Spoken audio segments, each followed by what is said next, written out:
tal y como lo acabas de decir, digamos, en estos pocos días, en esta semana, lo que ha visto el mundo entero y lo que sobre todo lo que han sufrido los venezolanos tiene que ver con la detención arbitraria y hasta el momento de desaparición de un diputado venezolano, que es Freddy Guevara, con el intento también de detención, como estamos viendo ahora en las pantallas, del presidente Guaidó en su residencia, en donde además vive con su esposa que está embarazada, con su hija, el enfrentamiento entre bandas criminales vinculadas con la guerrilla, vinculadas con el narcotráfico, que entre otras cosas ha dejado decenas de muertos, y todo esto además, que es algo que no nos deja, digamos, de sorprender, porque yo creo que llega un punto que uno no puede evitar todavía sorprendente ante los ojos de una misión que está hoy, de una misión de la Unión Europea que está hoy en Venezuela, tratando de validar condiciones para las elecciones que pretende llevar a cabo. Porque era como que este último tiempo se empezaba a hablar de algún diálogo entre Maduro y la oposición. Por eso sorprende esto que pasó ayer y antes de estos últimos 2 o 3 días, donde se ve otra vez un avance enorme sobre las libertades.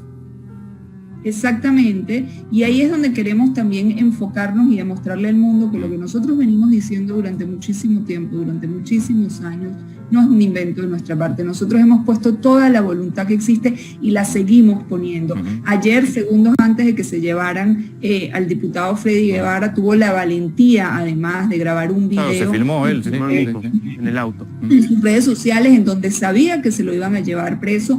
Un diputado, además, que estuvo años asilados en una embajada y que decidió salir por un supuesto indulto que dio Maduro el año pasado a varios dirigentes políticos, sabiendo a lo que se arriesgaba, y una vez más es la demostración de que no hay voluntad política por parte del régimen. Respecto de esto, digo, de la voluntad política para negociar, digo, esto hay que interpretarlo como que el gobierno de Maduro no está dispuesto bajo ningún concepto a negociar, o que hay sectores dentro del chavismo que están tratando de torpedear este proceso de diálogo y hay otros sectores que sí estarían más dispuestos. La realidad que estamos viendo es lamentablemente lo que está sucediendo en este momento. Hay una misión de la Unión Europea, se está llevando a cabo un proceso por parte de Noruega intentando acercar una posible agenda de negociación. Nosotros hemos ido muchísimas veces a intentos de diálogo en el 2011, 2012, 2013, 2014, el más reciente en el año 2019, que han fracasado por la única responsabilidad del régimen, que no solo ha hecho que fracasen, que no solo se ha burlado de los venezolanos, sino que además se ha burlado de la comunidad internacional, que ha puesto todos los intentos que existen para... Entonces, ¿cuál es nuestro mensaje? Al final del día, viendo lo que sucede exactamente en Venezuela, cuando muy bien escuchaba antes, decía, por momentos se olvida lo que sucede en Venezuela porque estábamos viendo lo que sucede en Cuba.